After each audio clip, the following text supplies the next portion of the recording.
بسم الله الرحمن الرحيم، والسلام عليكم ورحمة الله وبركاته. أهلا بكم في حلقة جديدة على قناتكم طبخة بلدي. قبل ما نتكلم ونقول أي حاجة، شكرا لكل اللي عامل لنا مشاركة أو لايك أو حتى ساب كومنت. بنقول لكم شكرا شكرا شكرا جدا، وإحنا محتاجين دعم أكتر عشان القناة تستمر، عشان نعمل أكلات أكتر. وبنقول للأستاذ محمد اللي قال أنا عايز بيتزا، بنقول لك مش ناسينك يا حمادة، وإن شاء الله الحلقة الجاية هتكون بيتزا علشان خاطر عيونك. واكلتنا النهارده هي ليها كذا اسم. اول حاجه فراخ فرسيه، الحاجه التانية حمام كداب، الحاجه التالتة وراك محشيه رز بالخلطه. خد الاسم اللي يعجبك وسيب الطعم علينا، ويلا بسرعه نروح نشوف محتوياتنا. هنقول اول حاجه عندنا شويه رز او 200، انا دول تعملهم 300 جرام حسب ما انت بقى عدد الوراك بتاعتك بيكون، يعني حجم الرز او كميه الرز. بصل مفروم في الكبه، طماطم مضروبه في الخلاط، ومعلقه صلصه صغيره، وجزر مبشور. ودي الوراك مخليه، بس احنا هنخلي ورك قدامكم اللي هو دوت عشان نعرفكم ازاي بتخلوا من الاول بدايه الاكل خالص. وجنب الاكله دي احنا هنعمل حاجه طريفه قوي النهارده، هنعمل جنبها بطاطس محمره. طبعا البطاطس دي متقطعه صوابع ومحطوط عليها ميه سخنه وخل وملح عشان تطلع مقرمشه، عشان الساده المشاهدين بتوعنا تكون ظابطين اكلتهم. واخر حاجه معانا النهارده اللي هي بهاراتنا، الملح والقرفه دي هيكون ليها عامل اساسي النهارده في اكلتنا عشان تبقوا عارفين كل حاجه. وعندنا الفلفل الاسود والبهارات. طبعا احنا اول حاجه النهارده هنعملها، هنوريكم ازاي ان انتوا تخلوا ورك الفرخه. بيبقى بالشكل ده كده اهو، ماشي. هتقلبه على ظهره، بيبقى فيه عظمه من اخر الورك اللي بتبقى ماسكه في الورك اللي الناحيه التانية. هنروح ضاربين السكينه من جنبها كده اهو بالراحه،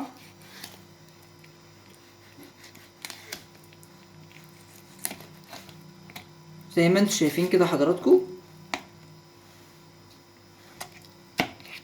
وهنروح جايبين بسن السكينه في نص الورك وعاملين كده اهو، زي ما انتوا شايفين. الموضوع سهل. فتحت الحته اللي هي دي، هروح ضاغط على العظمه اللي من هنا، واروح عامل كده اهو، كده اهو زي ما انتوا شايفين اهو. دي عظمه طلعت كده، بقينا ايه العظمه التانية.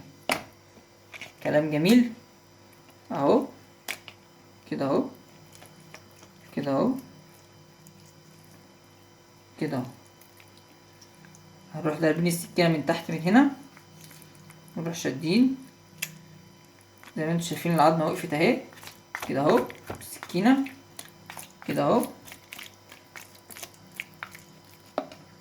كده اهو. نقطع من هنا. طبعا احنا عايزين نفتحه بقى عشان نحشيه. هو بقى بالشكل ده اهو. هنبتدي نفتح بقى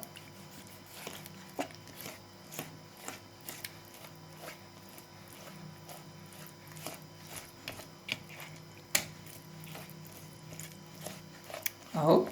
فتحنا كده كتير، بس في الاخر طلع لنا بالشكل ده. طبعا احنا هنمشي مرحله مرحله وسنه سنه، وهنوريكم ازاي احنا ممكن نحشي الرز في الوراك. فاصل وسوف نعود. رجعنا تاني مع أكلة الفرسيه أو الحمام الكداب أو الوراك المحشية زي ما انتوا شايفين. أول حاجة هنبتدي نتبل الفراخ، هنديها شوية بصل زي ما انتوا شايفين كده، بصل. تتبيلتها بتبقى خفيفة جدا. شوية فلفل اسود، شوية بهارات، وشوية ملح.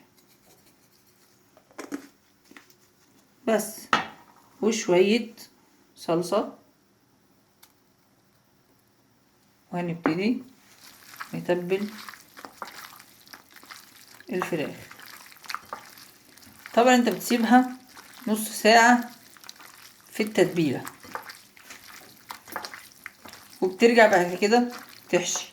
فاحنا هنسيبها في التلاجة لحد ما نعمل الرز بتاعنا. بس تبقى بالمنظر ده بالشكل ده كده اهو. تعالوا بقى كده معانا على النار، هنبتدي ان احنا نعمل الرز بتاعنا.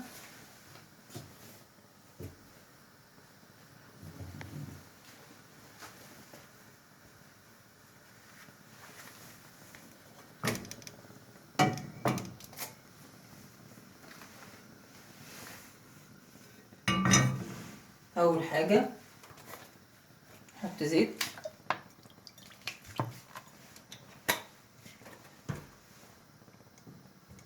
ونسيبه يسخن. الحاجة التانية هندي البصلة اهو بالشكل ده. الرز ده اهم حاجة فيه البهارات والقرفة والفلفل الاسود، يعني بهاراته كده اهو بالمنظر ده اهو.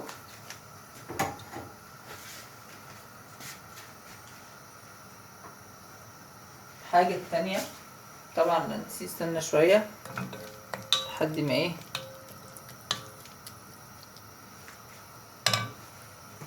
البصلة يعني مش تحمر، تدبل كده سنة.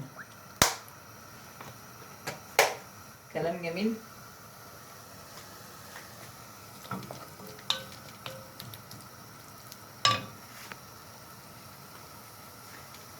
يا دوب كده بس البصلة ايه، ايوه بصوا ابتدت هتشتغل.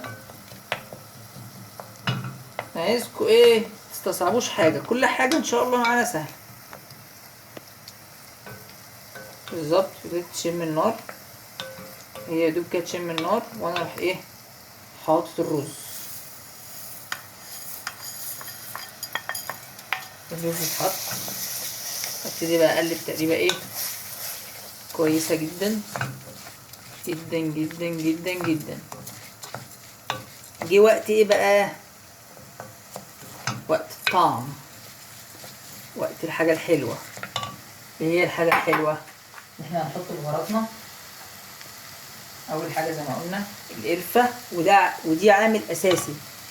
يعني مثلا ايه يقول لك لا ما تحطش قرفة، لا ده في الفرسيه عامل اساسي زي ما انتم شايفين كده، زي ما انتم شايفين. احط فلفل اسود، بهارات، واخر حاجة اللي هي الملح.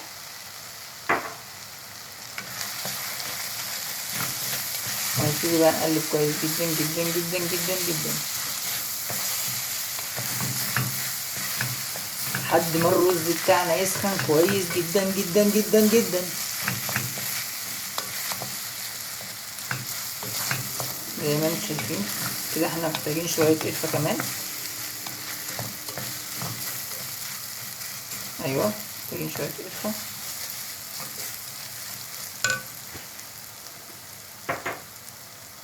اهوت.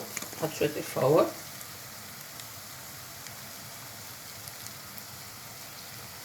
تمام. وهنبتدي نقلب تاني.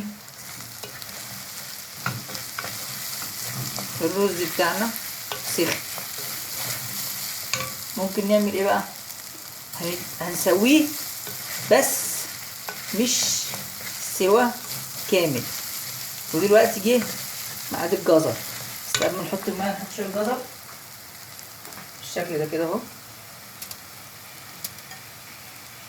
اهوت اهو.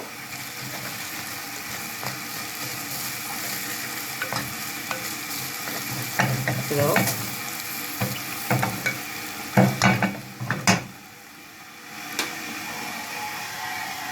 هنحط الميه بس مش سوا كامل، يعني ايه، نص سوا بس كده. تمام كده، هو ده اللي انا عايزه، نص سوا، حاجه نص سوا بس. وهنسيبه يستوي، ولحد ما يستوي نكون احنا حمرنا البطاطس ورجعنا لكم تاني. بعد ما عملنا الرز كده جينا بقى الوقت الايه، وقت الحشو. احنا بنجيب ورق فول زي ده، نجيب الورك زي كده ونحطه كده اهو بالشكل ده، ونجيب الرز ده شكله، طبعا ده شكله بعد ما اتعمل زي ما انتم شايفين بالخلطة، بياخد نص سوا كده اهو اهو ماشي. وبنبتدي نلف، انا الف اهو اهو. نجيب الفويل نعمل كده كده كده كده كده اهو من هنا اهو، وكده اهو من هنا اهو، واحدة كمان بالشكل ده.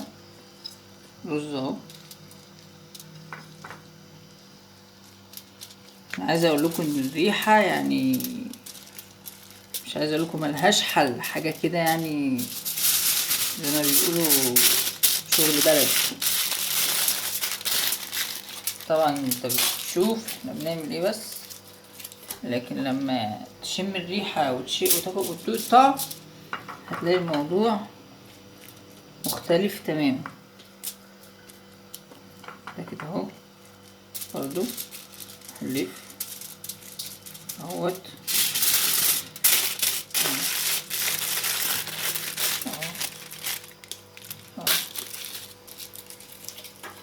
ده اخر واحدة النهارده في حلقتنا على طبخة بلدي اهو بالمنظر ده برضو كده اهو. لسه كده بورقة الفويل. بعد بقى ما يعني بنعمله بورق الفويل زي كده، بيتحط فين؟ تعالوا كده واحدة واحدة معايا نطلع على النار. ايوه بالظبط. هحطه انا هنا بقى عشان خاطر ايه يتسلق كده. واحدة، ادي التانية، ادي التالتة، ادي الرابعة.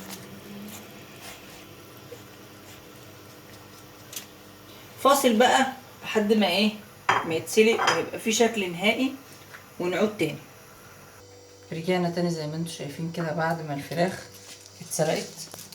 هنبتدي بقى نفكها كده من الفويل. بس بالراحة سنة سنة اهوت.